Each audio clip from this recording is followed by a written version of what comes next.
Is it cold outside? Then it seems like the perfect time to move to the next island in our My Singing Monsters journey, Cold Island. And yes, in case you'd forgotten, I ranked Plant Island an entire year ago. That's crazy.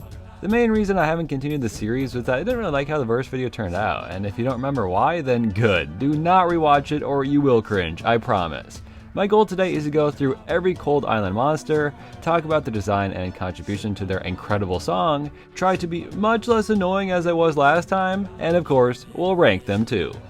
Since we've already ranked the Plant Island monsters, we'll quickly add the returning ones to our list and jump right into the new ones introduced here. These aren't all part of one massive tier list, each island uses the monsters differently, so it's important to keep that in mind. That means our list for today includes Tweedle, Dandidoo, Quibble, Pango, Spunge, Thumpies, Congle, Deedge, Strombonin, Epic Wubbox, Maggpi, Grumpyre, and Yool. And all of their wacky, rare, and epic versions too.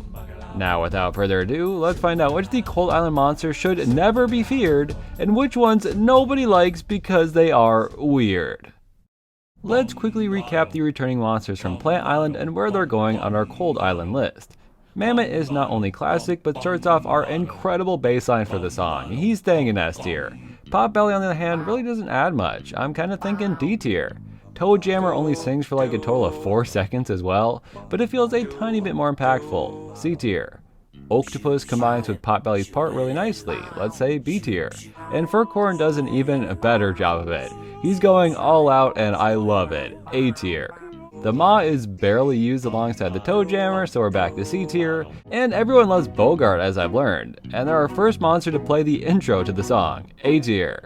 Lastly, the Dipsters, who I personally don't mind, but I could understand you disliking, are decently fine I think. Let's place them in C. And of course, we'll add their rare and epic counterparts in too. Others like Tawker and the Wubboxes will be added more towards the end. So our first new monster is not an angry bird, but a pretty melodic one I must say.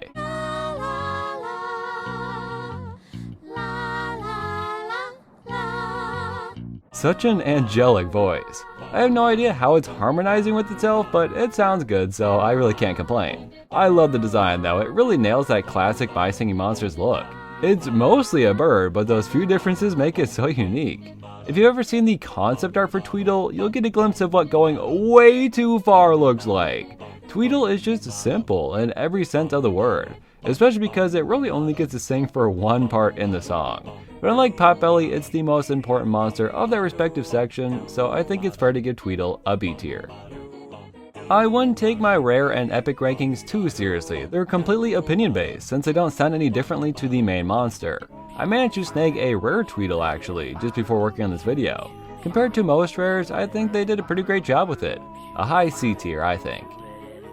And then they pulled the epic one out of Chernobyl! What the hell, I like epics being different, but this is like an ugly kind of different, I think. With feet for horns and a face like Toy Chica, Epic Tweedle has lost all of its charm and I think it's a clear F tier. Back-to-back birds? It's crazy how different these two look despite that. Dandidoo is clearly more like an ostrich or emu with the head of a dandelion. I love these early My Singing Monsters designs, they truly can't be beat. But what kind of voice does a monster like this have?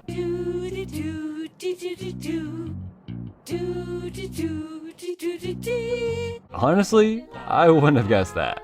They are the main singers for the intro of the song, so they're pretty important, but I don't know. I'm not a huge fan of this one. I wouldn't say they sound bad, and I'd hate to piss off the Dandidoo supporters because I bet they are some devious folk, so let's put them just below average at C tier. I see, they're taking the Pokemon Doduo route for this one. Someone made an awesome color swap for this Pokemon Fusion Dandidoo. But I also kept thinking they looked like Thing 1 and Thing 2 from The Cat in the Hat, and apparently the developers did too, considering their Gas in the Hat reference in their bio. It's a pretty great rare, I'd put it in A. But it ain't even close to epic Dandidoo, with an afro so big it'll probably go off the screen. It's funny how similar all three designs are despite clearly only getting better through the evolution. That's gotta be an S tier. It's kinda crazy we didn't have a piano player until Cold Island. Piano feels so important and it's hard to mess up too. Anyways, this is our third bird monster in a row? If I wanted to rank a bunch of birds, I would have played Angry Birds Evolution for corn's sake. How are we 3 monsters in with 2 double-headed birds on our tier list? Let's just let them play a little ditty first.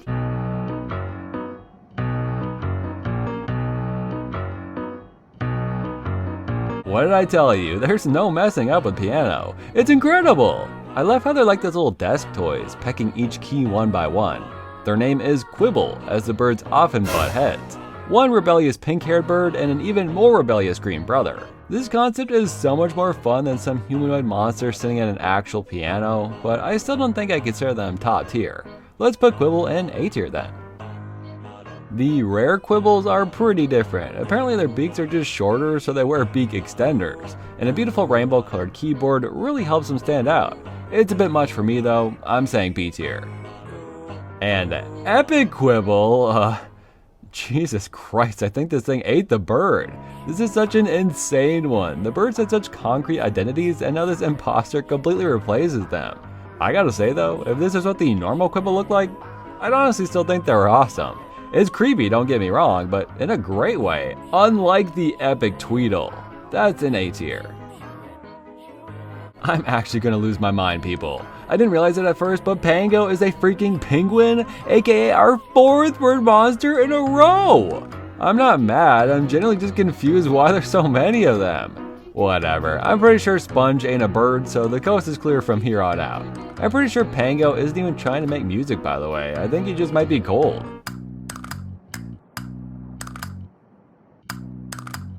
Now, I've been looking at some Cold Island tier lists, and I don't think I can personally forgive Pango's slander. It's maybe not the most exciting addition to the song, but it is good. It is necessary, and how could you not freaking love a shimmering penguin? Literally, how could you freaking not? But it is pretty basic, so B it is. They sort of just made rare Pango sharper, and I'm not happy with it. D tier.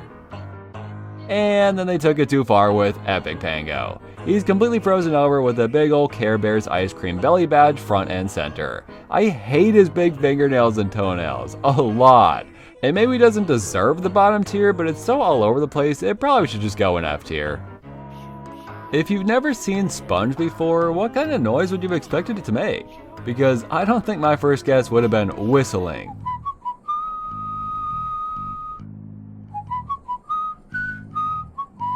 Don't get me wrong, I not only love whistling and the music this freak can create, I just wasn't expecting it, that's all.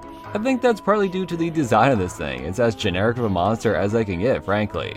But I can't hate Spunge. I can really only hate his horrifying Sponge-Up mashup they made of him. But then they made a Giga Chad one and made everything wrong with the world good again. In terms of design, I'm not crazy about Spunge, but I love their whistling so much, I gotta say A tier.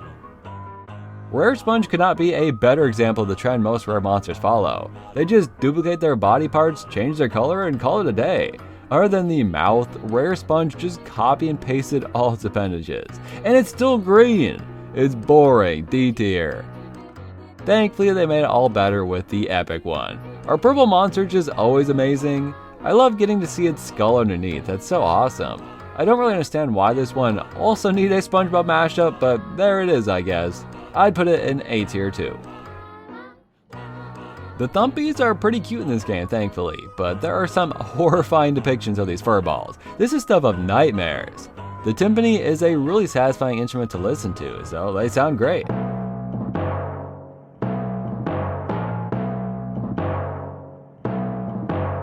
The problem is, they are following the Mammott, Quibble, and every other monster on the same beat to the point where you can't really even hear them anymore. I'm not a big Thumpy fan, what can I say?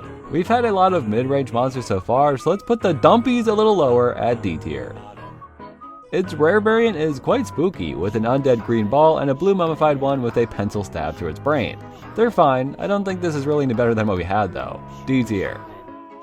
And I feel pretty much the same for the epics. None of these balls really stand out to me, other than the white one looking like a Mammott ball. A trio of D tiers, I suppose. My least favorite Cold Island monster is the one and only Congle. It's a weird orange monster using the shell he hatched out of as a drum.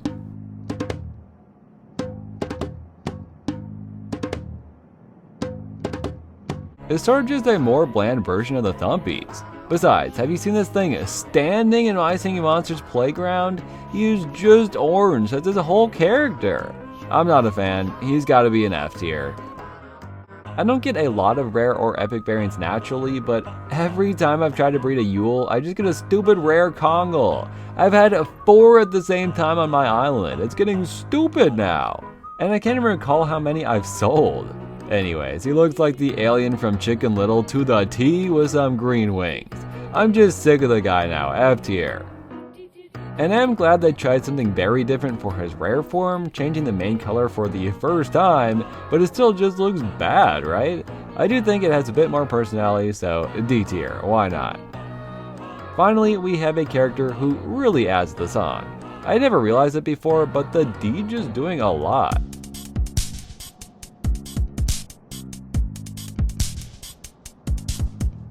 Before you get the Wubboxes who completely take over Deedge, his electronic beats really bring a lot to the music here. It's not overpowering anyone else, he only adds the beat, and it sounds great. Not to mention this face he makes. Having a stereo in his 5 head is awesome. I like how most monsters are fairly normal when you take their instruments away, but he truly has no legs. And seeing him dressed as Elsa, well, I love him now. And 5 Nights at Deedge's?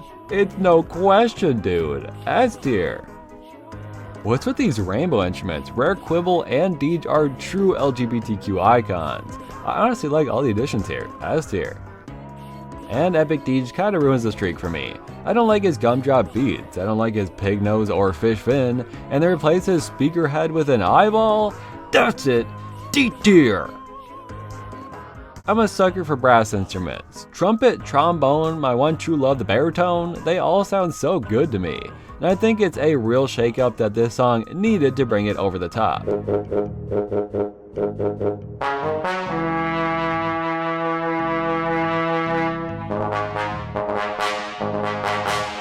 They went all out and it makes the end of the song so much better. I also think the design is fun. I'm not particularly fond of the aquatic samurai centaur part, but I do love his trombone. The idea of him blowing air up the shellfish's asshole so hard that it screams beautiful brass music is not only hilarious, but perfectly fitting for the aesthetic of this game. It could look like anything though, honestly. It sounds incredible, and it has to go in S tier. They really leaned into the samurai look for his rare variant. I don't really like the green as much though, so let's say B tier. I'm not really sure what animal the epic one is meant to be, but I love the new color, and his massive horn is a really great change I feel. Another S tier. Wubbox fans are gonna hate me once again, but let me just say this. I do like them better on this island. I think regardless, they're always too much, but on Cold Island they are decent.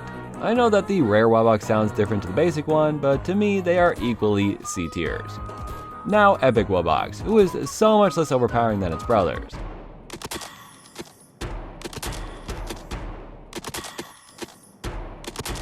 And I do really love how each epic version is themed to its island. It is as generic of a Frozen look you could get, but definitely not bad. I do think Epic Wubbox is the best of the 3, so to appease its fans, let's say A tier. I have honestly completely flipped on my opinion of the Wordos. I felt put off by them when I initially ranked Tawker on Plant Island, but I really love the lyrics in Plant Island now. I have a hard time hearing the song without singing along with them. But more than any other island, I think they are necessary for Cold Island. It genuinely feels wrong to not hear these two sing. Let's start with Tawker, our returning monster. And yes, it can be lonely, but hey, do what you will. I will do what I will. Now that's what I call wondrous chill. S tier, man. Now Maggpi, our new wordo. Nobody likes me, everyone's afraid of me. It's because I am weird. I kind of feel bad for Maggpi. Thinking about the lyrics of everyone is afraid of me because I'm weird is like genuinely a little bit depressing. But it sounds so good. Now, I gotta be honest, I still do not like the Wordo's designs. I think they're ugly, uncanny freaks, but as long as I love singing along to them, I'm happy to say S tier. I saved the 2 Cold Island monsters I wasn't able to unlock myself for the end, as I'll need to jump to a brand new island to showcase them. A huge thanks goes out to Enchanted for helping me with this video. He has pretty much everything you could ever want in this game, so here's a much more complete look at Cold Island. Every decked out island I've shown has all been from his account. They are crazy looking. He said you guys should add him, here's his friend code, and help him get some keys and referrals. Anyways, Grumpyre is up first, and he looks pretty cool. I love his 4 wings and dangling arms. If only he sounded cool. Shaka shaka. Shaka shaka. Sometimes it feels like they just make monsters for the sake of doing so, and make them musically pointless so they don't change the song too much. And Grumpyre's raspy boom shaka la could not be more useless. I'll give him a D because I do like the little grump. Rare Grumpyre is so similar looking, it's kind of annoying. 1 extra pair of wings, some horns, and that's it? Out of principle, he gets an F tier. And I do like that they made this one white, a complete flip of his color scheme, but I do not like his bubbling head. Disgusting! F tier. Last and potentially least, we have our Christmas themed monster, Yool. I've tried breeding this stupid guy for 2 years in a row now. All they ever give me is rare Congles. It's infuriating. I'll never get to hear what this guy sounds like. Never. Ho ho ho ho. Wait, that's it? He freaking ho-ho-ho's a couple times and you're telling me I spent 2 years trying to get this loser?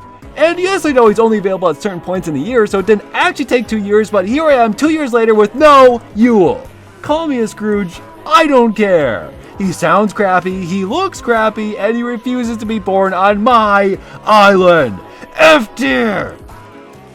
And then, Yool did blackface. I do think it's a fun idea to give him frosting and sprinkles covering his face, but now that I've seen it as blackface, I frankly can't unsee it. F tier. Epic Yool is actually the stuff of nightmares, and is by far my favorite version of the character. Let's put this carrot-nosed Krampus and our final monster of the list in B tier. You might have noticed my Plant Island tier list was very bottom heavy, while this island was basically the opposite. I always thought I preferred Plant Island, but the more I listen to the song and its individual components, I really love it. Now, to be fair, quite a few monsters share their part of the song with another. That bass line is super heavy because so many monsters cover it. But there are some that really stand out here. I think Strombonin might be my personal favorite monster we've ranked yet. I'm much less cold when it comes to Cold Island, ironically enough. And it's probably because I'm weird, let's be fair. But let me know, do you guys love Cold Island too? I am not even a little into the My Singing Monsters fandom, so for all I know, I am just completely on my own here, so I guess we'll see. But please let me know what your favorite monsters of this island are, and tell me, should I continue the series? February 2026 is Air Island? Or maybe sooner if people really do want to see it. I'll be honest, I definitely don't like Air Island as much as Cold Island, so be warned. Anyways, let's give out some monster sonos to my members here. They all have beautiful singing voices, I'm sure. I'd love to have each of them make a single noise at a time and build a song out of it, honestly. If you want to do that, then please consider becoming a member of the channel today. Thank you, Patrick Barjon, Dojo Master, Keep, Gall Guy, Jeff the Legend, Cheaper Ying, Test Monkey, Marie, Callan Ford, Perskivananer Checky, Mr. Odell, Timor, Kuranov, Aaron the Ghoul, Freakish Smile, Border to Bordeaux, Pika Girl for You, Mirai, Geminot, Lewis, MD Switchy, Omegon, Christoph Creations, Jonathan Biscoff, Lavatane, Green Man Yeah, OK, Skibbity, McCrazy, G Baldwin 005, and Rex Caliber. And welcome back, Nathan Brown. I am genuinely feeling a little self-conscious after seeing Enchanted's incredible island. I generally can't comprehend owning all the rare monsters on every island. I struggle to get all the basic ones. Thankfully for monsters like Yool, I'm not missing out on much. Am I right or am I right? Created by the Wubbox. Given how both Wubbox and the Wublins were artificially created, and both need other monsters' life energy in order to become alive, it can be concluded that the electric element has no natural monsters, hence being supernatural.